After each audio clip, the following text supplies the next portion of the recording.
I'm here with Michael Wolfson, and we're talking about the Planetary Architecture 2 folio that Zaha Hadid produced through the AA in 1983. And we're going to be exploring a lot of the ideas within it and then looking in much more detail at the whole process of the work within it. So maybe, Michael, we could discuss the background to the exhibition, to the folio, which of course was the winning of the Peak in 1983. Of course, trying to remember everything, we're going back 40 years, so it's, but it was quite a dramatic time. You know, it was exciting to be at the Architectural Association then. And when I was a student with Zaha my fourth year, and then with Peter Wilson my fifth year. But I had a critique with Zaha in my fifth year, which was really exciting for both of us. And I think it was really because of that she invited me to work with her when I graduated.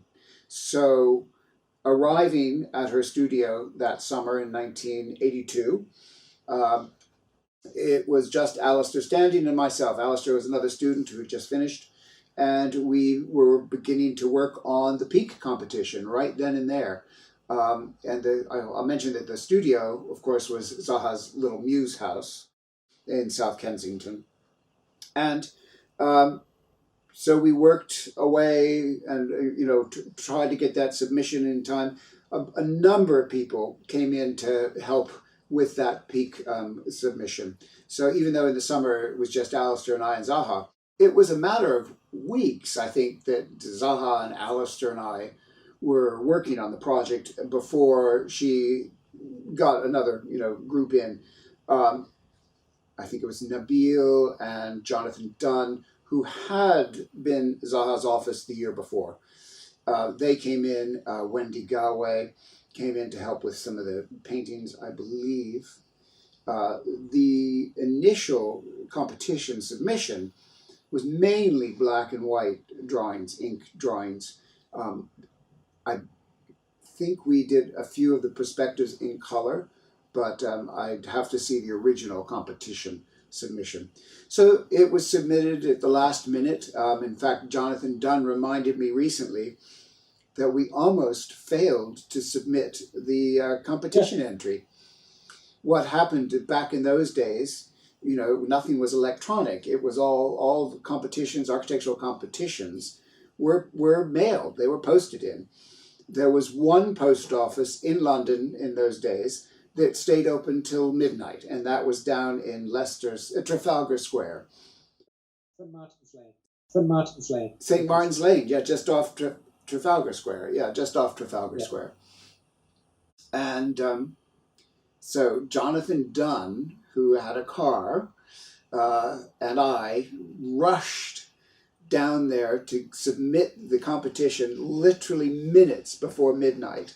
And Jonathan remembered that when we walked in to the post office, there were another group or a number of other architects that we recognized also submitting their projects.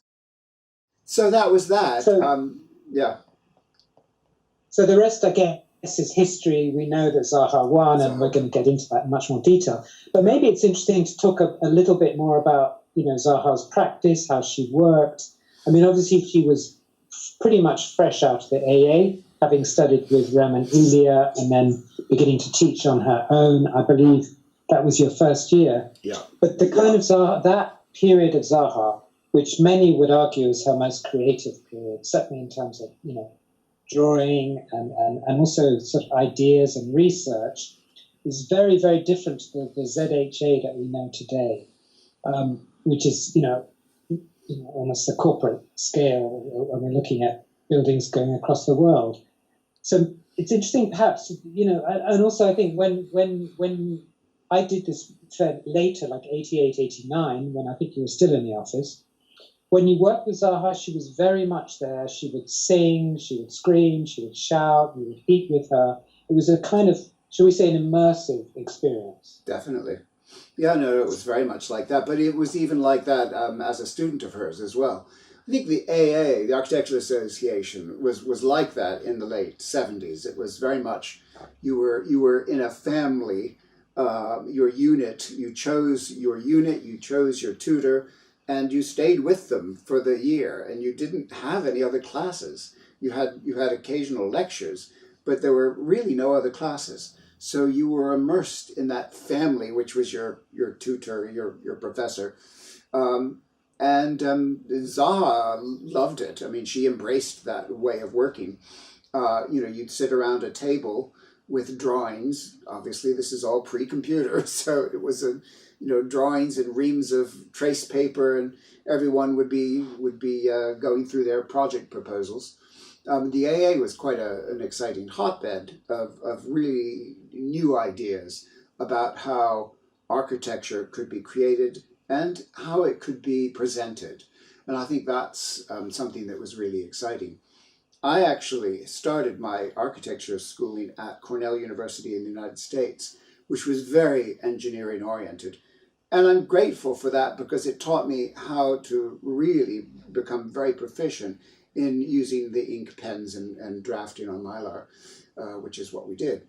So arriving at the AA, I had that technical ability, which wasn't really taught at the time. You had to kind of learn it yourself. But what was done at the AA was a lot of new ways of looking at how to present architectural drawings. And that was, an abstraction of the axonometric or abstracted isonometrics, and paintings, using paintings as a form of examination. Architecture has a history of... Sorry, go ahead. But just as a background of what was going on, I mean, there was Zaha teaching fresh out of, Roman Elia's stable, shall we say. There was Peter Wilson, who was kind of much more, shall we say, atmospheric drawings, more perspective-based, as opposed to Zaha's kind of more constructivist-based drawings. Yeah. Peter Cook and his lot, Nigel Coates, coming out of Bernard Tschuni's studio, Dip 10, who incidentally, Bernard had just won Parc La Villette the same year as Peak. So you had this whole coming together of a lot of very different drawing styles. I mean, and also the competition and the discussions and the debates between these different positions. Well, they didn't come together. You use the word coming together. And they never came together because every unit was a very isolated experience. And I'm sure that made it very difficult for the external examiners because they had to start to address, how these paintings and this painterly architecture was fulfilling the requirements of an architecture school. And it was happening, but it was interesting.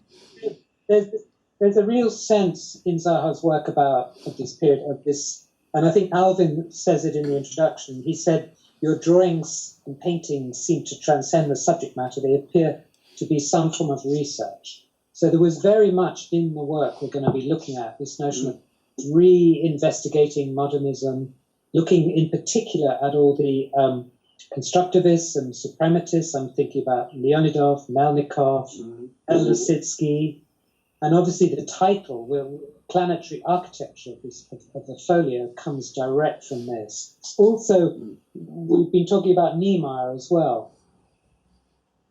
So there's something about weightlessness, there's 0 degree of gravity that Zaha was looking about this period. I think you could see that in her 4th year and 5th year architecture projects for her university projects. That Malevich tecton over the Thames, and the way, in fact, the next project that she did also related to this constructivist format. Okay, so we've got this background of stuff, and then Zaha wins the Peak, and at that moment, I think Alvin, particularly, the AA is galvanized. Everything goes into all the resources. It felt at the time that the AA went into helping her launch this career, making a huge exhibition in the exhibition gallery and the front members' room, and also the folio, which again came out of Alvin's idea of publications, and this was going to be the second folio. The first one in the same year was by Danny Liebskin, called Chamber Works, and the basic format for the folio was designed together with a really well-known graphic designer called Lorraine Wild out of Los Angeles. But just speak a little bit, Michael, about that atmosphere. I know that the top of the became the painting studio to make the paintings for the exhibition, and also turning to the world, which is on the cover of the folio. The interesting thing about the Architectural Association at that time was that it wasn't like any other university. I mean, I'd been at Cornell. I remember when I went to look for what university I was going to go to, I went to a number of schools in the United States. They were all what you consider a university. The Architectural Association was 3 18th century London townhouses that had been put together to create a school, in the middle of central London. So already you're in a kind of family setting.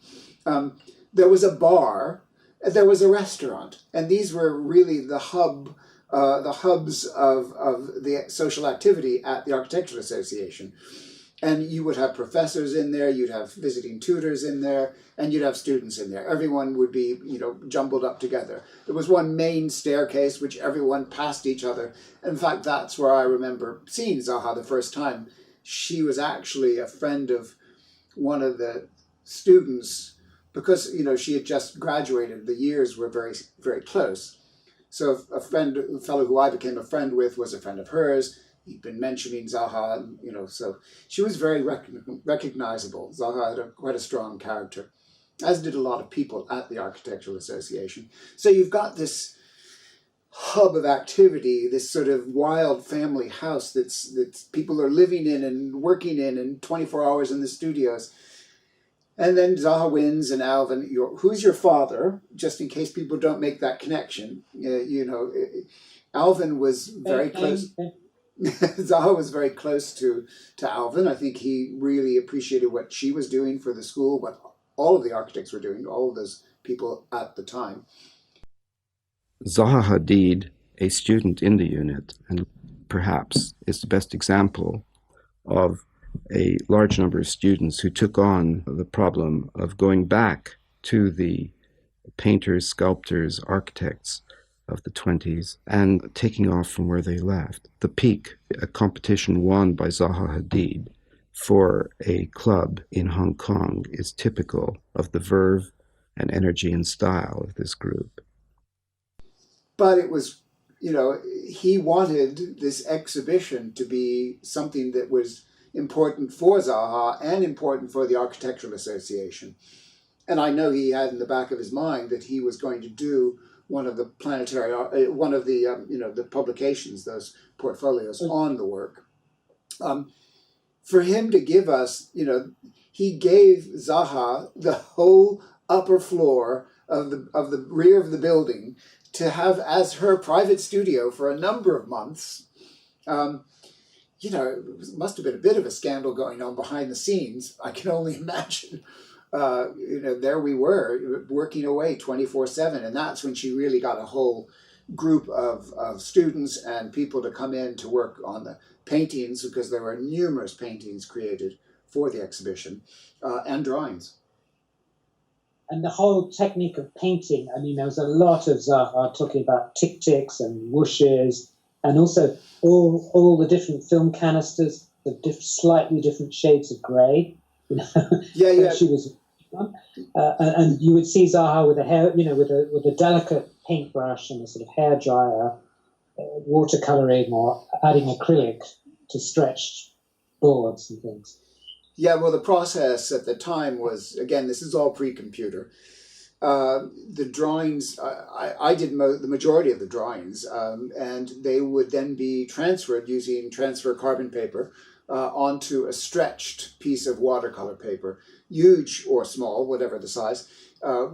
Sheets of the watercolor paper were wet and then stretched onto boards, taped down. And then we transferred the drawings onto these, and then they were painted. So the painters used film canisters because they created their own colors. And it was not just lots of shades of gray, it was lots of shades of every color, really. Now, the film canisters were just all over the place. And I remember, every time there was always a constant need for these canisters. There were, as you say, thousands of them, it seems. And anytime anyone went out the door, Zaha would shout, go by the photograph shop and get some of the canisters, because they were used film canisters that we, the small round canisters that we'd use for the paint. So it was a pretty hectic time. So Michael, 1982, you were working with Zaha, you were working on the peak, and then one of the next big projects you worked on was the Drawing the World, which is the cover, or a screen print of it, is the cover of Planetary Architecture 2. And this is, in many ways, it's an extraordinary drawing. It's charting out Zaha's career to date, mentioning 7 key projects, drawing them in a really interesting kind of collage way. And it's also like this is my world. It's a confidence in the drawing which talks about moving forward. And don't you agree? Oh, completely. Completely. Talk through the project, because she's showing on in the drawing. The idea came from this beautiful, inspiring little, post-it-sized sketch. I did think it rather strange that she wanted to do an image of the world with the Zaha projects. But we had a long discussion about how, I thought to set it out and to create the world, because her image was just a part of the horizon. So I believe, the idea of cutting the earth and having it, basically you see the curve, and yet the curve is implied and part of the landscape, but then it's going back to something that I played with, which is the idea of the earth being flat and everything falls off the edge of the earth. So that's where that sort of void comes into play, which also allows us the opportunity to abstract images and to play with the idea of elements floating. So that sort of line where everything is floating gives you the chance to cast shadows as well. So on the far left, you can see her project for the Irish Prime Minister's house, the competition, which is sticking over the edge. And then on the far right, you've got Zaha's student project, Museum of the 19th Century, which is also crossing the Thames, but again, it then falls off the edge of the world, as you will. The main landscape was sort of a composition that was used with the River Thames and then the waterway going through the site of the Parc La Villette. So the main landscape shows the sort of Parc La Villette, which was used to merge with London. So left, you've got London, and then as it starts to go across the landscape, it becomes the Parc La Villette, which was a landscape project. And it was a... Were you also looking at the project for her brother, the Eaton Square? Yes. And then, of course, the peak is in the top left-hand corner. Yeah. Now, it's interesting, in the interview that Alvin has in the folio with Zaha, they're going through the project. They're sort of going through the development of her career. They're talking about, how she uses drawing as research, and she's looking into the suprematist constructivist origins of the 20th century and how she can kind of reinvigorate that. And then at some point, she talks about this notion of researching explosions. And she's talking about the Irish Prime Minister's house, which to me, I think is key. It's like a real shift from OMA. And she's talking about explosions. And she was interested in things shattering and I guess floating around in some sort of zero gravity condition. Well, the idea of an explosion, I mean, I don't remember explosions as a term that we bandied about in the studio, either in the studio of her practice or the studio at the AA, because it was all to do with movement. And if you think of the way, the idea of explosion is that it's more of an explosion of ideas and thoughts. The actual elements were the creation of objects intersecting and hitting each other. If you want to refer to it as an explosion, I suppose it could be seen that way. I don't know that the mindset was so much explosion as the term was used. We did exploded isometrics, exploded axonometrics. It was more a matter of dissection, rather than it was the excitement of an explosion rather than the danger or negative aspects. It was only looking at the positive aspects of explosion. And yes, it was a part. Yeah, it's interesting. Alvin says to her, what do you mean when you talk about the notion of explosion? This is talking about the Prime Minister's house. And she said, it's in these moments when she collides things together, things begin to burst. I had a longing to do something which was not an accepted type, to break certain barriers. So I guess she's trying to break out of her, the background of OMA. And if we look at earlier drawings like the Dutch Parliament, which is also in the catalogue, it's really interesting. It's kind of taking the exploded axo/iso to a new level, I think, isn't it? Absolutely. Well, that was something that was really interesting about the drawings that were coming out of the OMA studio at the time. And it was really, stretching what an architectural drawing was all about. And, it was really taking the elements and almost isolating them so that you could really examine them.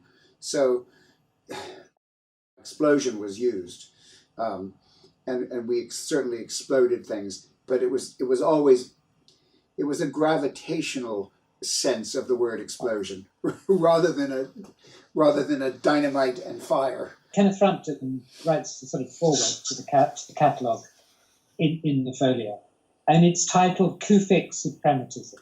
So he's talking about the script, the Arab script, and he's suggesting that obviously there's a strong influence of the Middle East and there's the kind of calligraphy of the plan and stuff. And he's talking about how that she's plugging this background of growing up in the Middle East, studying in Beirut, into her kind of critique of modernism, I guess. And also he talks about hedonism world. He talks about hedonism, the world of pleasure. I think that's a word that obviously came from Rem. But there was a lot of talk about the metropolitan world, hedonism.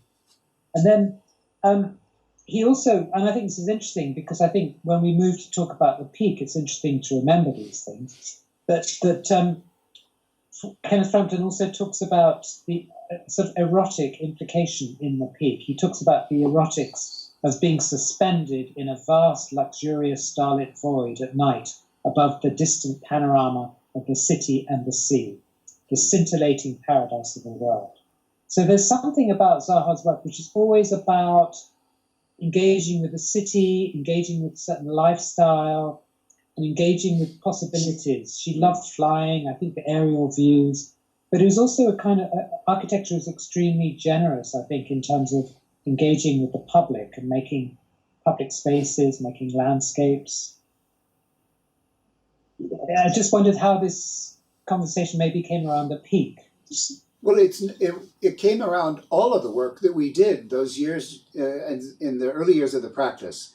The landscape was always a part of the study. And, I'd mentioned I was a student of Zaha's. In fact, my year with Zaha was the first year of her teaching on her own. And the projects we did were urban projects. I remember it was a project, we had Berlin, it was the city we went to.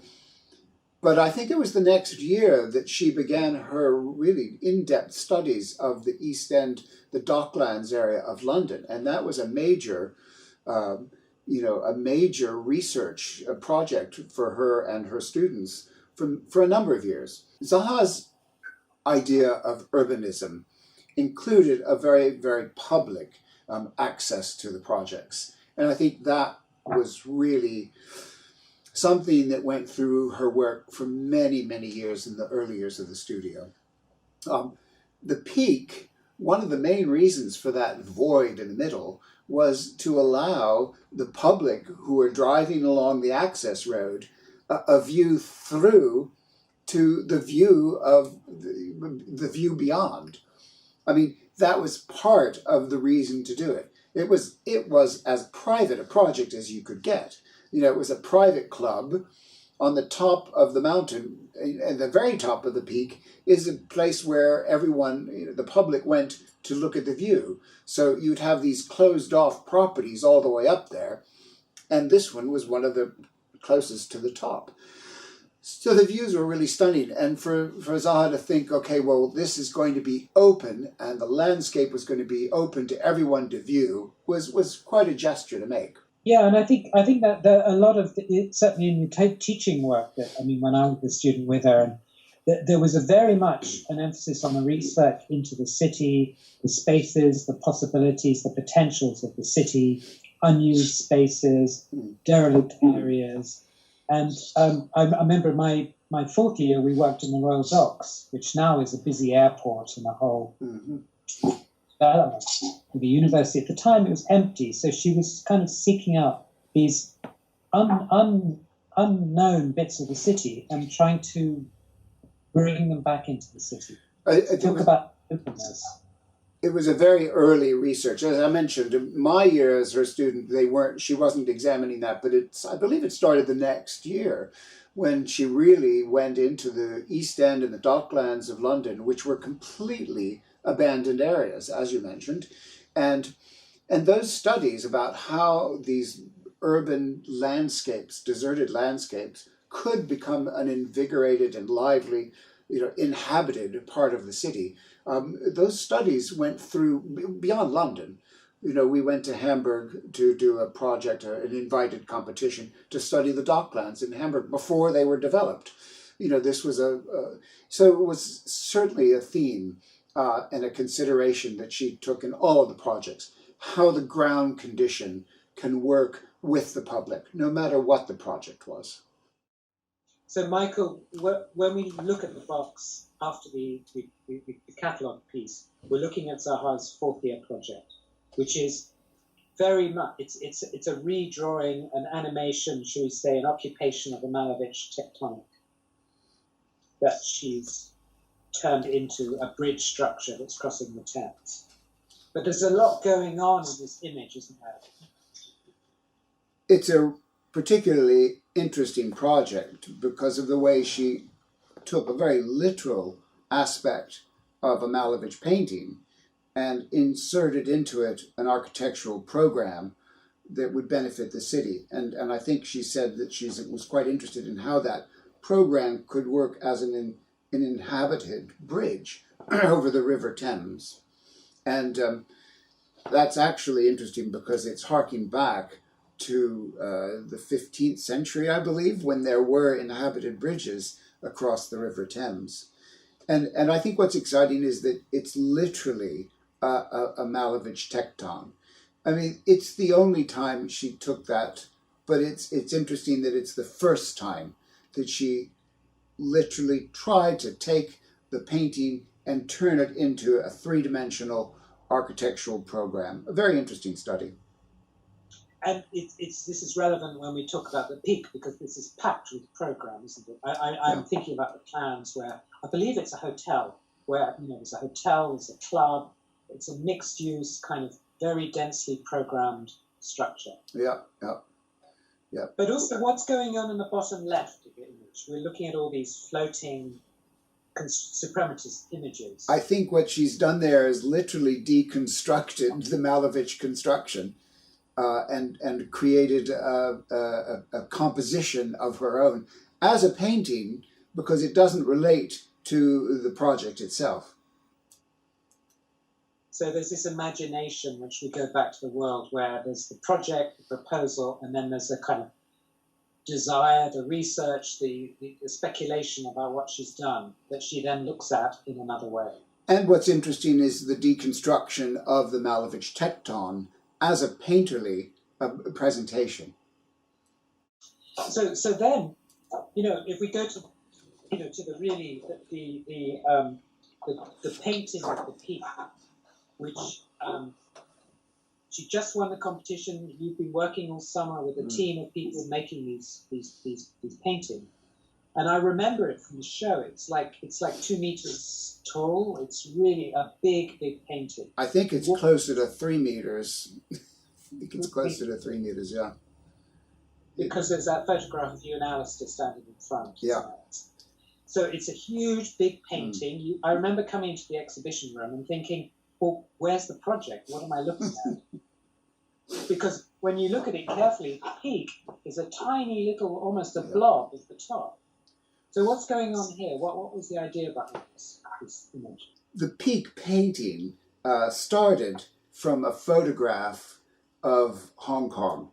I remember, and I haven't seen it in decades. I don't know where it is, but I think Zaha had this photograph of Hong Kong basically looking at this aspect of it. And she said, let's make this into a sort of an exploded kind of isometric sort of view, perspective, everything. So I abstracted the photograph, obviously, got rid of the nature and created the landscape where we could show the peak project in situ over Hong Kong. And then Zaha had the idea to explode the floor plans of the project and place them over the buildings or over created buildings towards the bay or along the bay, just to show it. And there, if you look at the drawing, you can see that they're arranged roughly according to their relation, their height relation. So you have the highest elements at the left, and as it goes down, you're getting into the lower levels of the project. No one, I think, really looks at it and says, oh yes, there's the project. It's really meant to be just a very powerful presentation of the project commanding the whole city. Yeah, and I mean, what's interesting, I mean, I'm looking at the painting and then looking at the way it's been rendered and coloured and stuff, and then looking at her interview with Alvin, where she says about, I think it's at La Villette, but she's also talking about the peaks. She said, I don't like nature very much. I think that a landscape is not purely to do with a park. And anybody who goes to Hong Kong, when you fly in, you see these mountains covered with greenery. You know, it's in some ways a kind of landscape paradise. So let's talk a little bit more about exposing the tectonics of plates and the geometry of the landscape that you're doing here. What was behind that? Very simple. Plants hide architecture. So there's really no reason to draw. I mean, if we were to put plants in there, you'd never see the peak project, or you'd see it peaking above the peak. In the late 70s, early 80s, architects did not think that much of trees unless you were working with a landscape architect somewhere. But it really it wasn't something we considered. And I certainly was of that view, having started at Cornell, where it was about an engineering style of architecture, moving on to the AA, where we did not, especially in Zaha's unit, we did not learn to love nature, but it was dealing with the control of nature. And so the painting, it was dealing with the landscape, and the landscape is based on the hard elements of the ground and the earth and the rocks. But also, I think there's something. This and the other painting in the folio, there's something most geological about it. It's about rock formations and the way that the peak is partly embedded in the rocks and partly, shattered and floating above. So there's something about that which reads here. Now, we talked also earlier about the production of this painting a little bit, the numbers of colours, the numbers of different shades of grey or blue or whatever that Zaha worked with. How long did this painting take to make, and how many people were involved in it? What was the process? Well, how many people can you fit crawling on top of a 9-foot by 5-foot panel? I think that's basically what it came down to in the end of the day.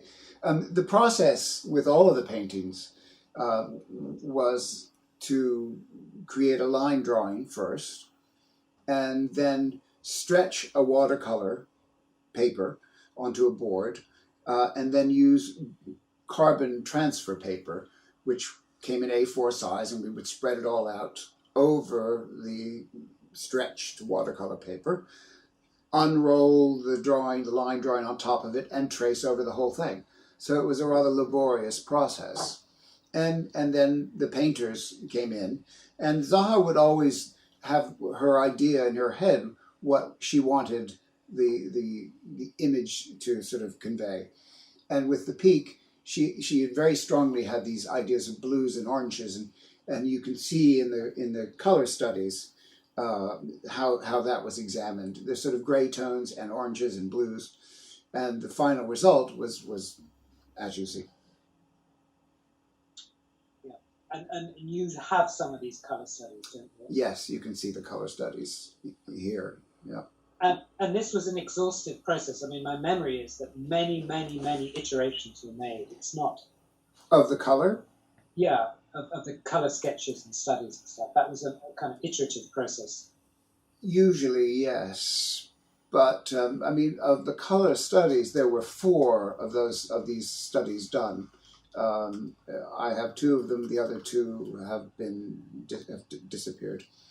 So, you know, it was what was exhausted was developing all of the tones once the paintings, the large ones especially, were ready. So you said as many people as could crawl over a huge. Yeah, wall. I mean, I think I mean, I know Nan and Nikki and Wendy were all working on that large canvas, and I'm not sure who else was there. I think there were a couple of other painters involved. You know, there were a lot of people upstairs at the Architectural Association in that back room where we were working away. A lot of people. So. Great. Well, it's certainly an amazing image, and it's kind of burnt itself into my retina years ago. Now let's just look at, before we look at other paintings, I think it's interesting to look at the plans. And in the catalogue to the folio, there's a few floor plans. Yeah. But this is another language entirely, isn't it? Well, we've got Zaha, you know, making these exploded ISOs and creating an urban landscape, a big expansive vision. Plans are highly detailed and choreographed, inked. You know, I know they came out of her sketches, and then there was a process of refining this, of inking it, and markings and notating it. But we're looking at, you know, incredibly ornate calligraphies of movement. How are these drawings generated? Well, we had the beams and we had the program. The site itself led to the development of the elements in the void, the curve ramp which takes you into the project.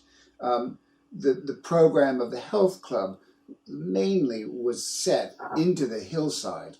I mean, if you look at the jagged edges that come out of part of the plans there, those are the elements of the club, of the health club. The beams mainly were the apartments. The 2 lower levels were meant to be apartments, duplex apartments, and then a level of apartments for sale, to be sold, developer apartments. The upper 2 beams, the penultimate beam was for the promoters' families, and the top beam was the promoters' penthouse. So, but there's other things going on. There's like curvatures, and I'm looking in the catalogue. First of all, they lay out the plans of Parc La Villette, and underneath that, the plan of Peak. And it's a different scale, but you can read a landscape proposal as the building below. It's interesting. Do you remember all those pistolets, those French curves that we used to get? There was one. There was one. One French curve, which we found at a unit trip to Paris. It was from a shop in Paris, and it was the office parakeet, we called it, and it's the only one that I ever used, and it's the only one that I allowed people to use. So I think we bought up the whole shop, and used it. There were a couple of larger ones, but they were never quite as good. You could always create any curve, no matter how long, using this one particular parakeet. I remember, and that was the process of inking and Yep. the lines perfectly. So there was an incredible precision about realizing this line work, Yeah. wasn't there? Well, yeah, ink drawings was an architect's art. And before computers and CAD and all this stuff, Absolutely. the whole thing about cleaning the nibs of the rotarings and getting the flow right, it's a complete headache if I think back. Nightmare. I mean, yeah, it's a process that basically it's like taking apart a computer every day to clean the nibs of your pens. And soaking them overnight when you weren't using them. Yeah. It's well behind us. Yep. But I think the drawings are more precise than anything you'd get now. Yeah. From that point of view. But talking about the French curves, or whatever we call them, it reminds me that Isesaki, who was actually the judge of this competition, Yes. made his own French curves out of Marilyn Monroe's body shapes. I don't know that story. So I don't. All my architecture is based on Marilyn Monroe. How's that done for him, I wonder? Well, he's done okay. Interesting. But in the plans also, there's also kind of like the ink. It's hard to see in the booklet, but there's a lot of kind of whooshing, or what Zaha used to call whooshing. So, dots would then form up and become bigger fields of ink.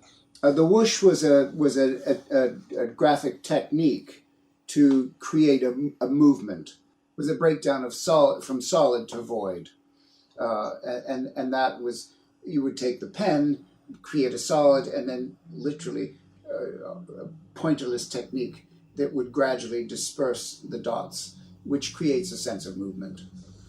That was whooshing. Which is also, I think, interesting to talk about, is that the other odd, markings on the plans, which I think she called tic-tics or something. And then at another scale of her work, she was looking at, and with you, I think, you were developing furniture pieces, which I've always thought generated from these tic-tics as a kind of shorthand for how you occupy the space. Tic-tics, potato chips, we called, where it's not in here in this plan, but you can see it in the perspective of the top floor of the peak. There's two sort of floating amorphic forms, which are canopies over. One was at the end was over the pool, the other one was over a space up the upper area. Anyway, Zaha referred to those as potato chips, the forms. So that plate, which is in the folio, which has some kind of overlaid orange and green on it, is extremely abstracted, isn't it? It's a kind of deconstruction of the project to just show very few elements. I think it's called. The title of it is Promoter's Penthouse and Diving Board. What was the conversation on? No conversation. We just wanted to get a view of the promoter's penthouse and the diving board. Very simple. And you can see that it's the potato chip that I was referring to was a floating, not literally obviously, but it was a cantilever platform, canopy that would cover part of the shade, part of the area outside the living space of this is the promoter's, suite apartment. And he had an infinity edge pool and the diving board. I didn't bother to show the details of how the diving board was constructed, but that's basically the placement of the diving board. So that's really interesting. So these, they're not quite perspectives, but these renderings or images of the project are worlds away from our current practice, which is to make a computer model and then to cut through and take views. This is something very different, which we can see in plates, say 8 and 9, where we're looking at two similar views, similar viewpoints, but different. I guess somewhere in the rocks, looking up at the peak. It's an excavated area. We excavated the site along the site boundary, the road that goes up to the peak. So we excavated it all to the lowest level in that back area. So actually what you're looking at there, number 8, is called the elements of the void, and you're standing at the lowest level of the project, basically, and you're looking up underneath the ramp that you drive across to get into the building from the street, and you see the platforms, the entrance platform, which is on the left. The right floating element there is the library, and then there's the beams above are the one beam is a swimming pool. Then we look at plate 9, which superficially looks quite similar, but it's actually a completely different positioning, isn't it? It's a slightly different positioning, yes. Plate 9 is just to examine a little bit more closely those elements in the void. They're a bit more detailed. And what's interesting, of course, is that, as these were not done on a computer, you've got the luxury today of deciding, let's take a view here, and let's take it from a couple of feet over, and you can get it like that, like that.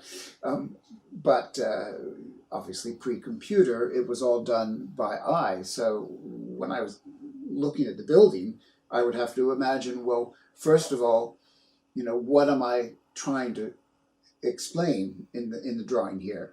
Zaha said, well, let's try to look into the void more. So there would be a number of perspective points that I would try to take, sketching out on trace paper, and then I would discuss that with Zaha, and she said, no, let's go with this one, or let's go with that one. They weren't sort of classically constructed perspectives either. I remember, when you tried to do those in those days, there was a horizon line and you extract everything out, and there's always a kind of detailed grid. These are more intuitive, impressionistic type. I don't think it's a matter of those days. I think there's a way of doing perspectives, which was always done and still is done. If you want to construct an accurate, proper perspective, you're taught that there's vanishing points. It's either 2 points or 3 points. So I learned those techniques in school, way back in school. So that wasn't the question. But what I was trying to do was to convey a sense of the movement of the architecture and the gestures that we were trying to convey with these, dramatic forms and shapes. And so I distorted things as I felt would give, movement and power to the image. And also it would be to point out what we're trying to examine, the areas we're trying to examine. A number of years after the peak competition, we went to the offices, Zaha and I went to the offices of OVR, who we'd been working with from day one. She'd always had all the projects with them. And they were testing how their computers would create a perspective view. So we sent them the information before, not by computers. We actually did not email anything over. We took drawings, printed drawings over to them. They then plotted those drawings onto their computers, which were filling an entire room. And they came up with this print of a perspective view. I can't remember what the project was, but we looked at it. Zaha and I both looked at each other, and we sort of shook our heads and said, thank you. The computer in those days wasn't able to create the distortions that the human hand can do. And I'm sure you can, today, of course, you can program whatever distortions you want, but then it wasn't possible. And then, you're reminding me of the interview with Alvin in the catalog where, he's teasing out this notion of weightlessness and gravity defying architecture. And she then talks about the peak, and she says, I'm quoting Zaha, she says, the project for me is the notion of floating elements within a given space. And then she goes on to say, I almost believed that there was such a thing as zero gravity. I can actually now believe that buildings can float. I know they don't, but I almost believe it.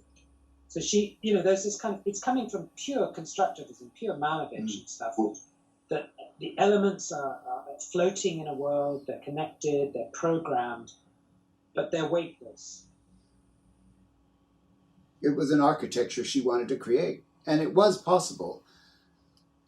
It would have been possible. Had the Peak project gone ahead, it would have been an impressive construction, I think, for its time. But what did the promoter think? What happened when you won the project? And I guess they were looking at the feasibility of building it. Did you get to that level of detail in the project? We started with that level of detail. We did the initial competition entry alongside OV Arabs. So we knew it was going to be a Virindle structure to create the forms that we wanted to create. So that wasn't really a question. The project didn't go ahead because in 1983, Margaret Thatcher went to Hong Kong and pointed out the fact that Hong Kong was going to be returned to China in whenever it was. And immediately the economy there collapsed. The developer of the Peak project lost all of his money. So nothing happened. It just ended overnight. So, Michael, there's a particular favourite of mine in the folio, which is a really intimate view. It's the view of the divers, right at the end, of two divers plunging off one of the beams into a beam of water. And it really encapsulates, a lot about the hedonism that Zaha's work involved at the time, that Frampton talks about. There's certain he talks again about this kind of poetic and the erotic implications of diving off one place into the other, into the void. It's a really iconic image. Tell us a bit about, what was behind the fruition of this. What were you thinking? For me, at university, it was very important. The book Delirious New York was a very powerful and inspiring tool. And one of my favorite images in that book was the painting by Madeleine Vriesendorp. I think it's called Boxers Eating Oysters, something to that effect, which is just, how is this architecture, one has to ask, yet it's so inspiring. And that's always been in my mind since I was a student. That's always been in my mind. And when we were putting together these images for the Peak, I just thought it would be really exciting to show this pool. Zaha always loved the idea of water. In fact, it was in her work, since she started working on the Thames with the Malevich project, she carried on over the years dealing with that. And you can see that, of course, in her first major London architecture build project, which was the Olympic pools. So for me, when we were doing these Peak drawings, I wanted to capture this essence of the water, and the idea that one of those beams was a swimming pool was just, pretty exciting. We put changing rooms all along one edge of that beam, which you can see in one of the other perspective views in the portfolio. And obviously your divers aren't going to be diving like this, but neither are your boxers going to be eating oysters with their boxing gloves on. So there's a certain amount of liberty that one can take.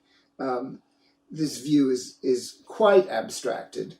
Obviously, I'm showing the angular mouth that's sort of upper right. That's the health club. That's the elements of the club that were built sort of into the mountainside. The pool beam is roughly in relation to that. It's sort of, it's not that wrong. I mean, the divers come out of nowhere because obviously your divers aren't going to be diving in that position, but that's the way they appeared. And I think Zaha loved it because she did a couple of painted variations of this piece. Well, it's interesting you mentioned Delirious New York and that amazing image. I think it's the Downtown Athletics Clubs. It's the same program in a sense. And also it's interesting because obviously a lot of Zaha's work was influenced so much by OMA, not just Rem, but I think Ilya and Madeline Driesendorf, Zoe Vangelis, and their whole development of this culture of painting and stuff. But again, these peak paintings are, I think, a departure from the OMA type of drawings, which I find them quite stiff. They're very narrative and they're very fixed views. And here I think you see a really open-ended, dynamic, and spatial composition coming into the painting. And I think this is one of the very few drawings where we actually see a painting. So we see a person. It's the only drawing I can recall where we see a person in any of Zaha's drawings about what painting that period. We didn't put people in. We knew they'd have a good time. And it would work.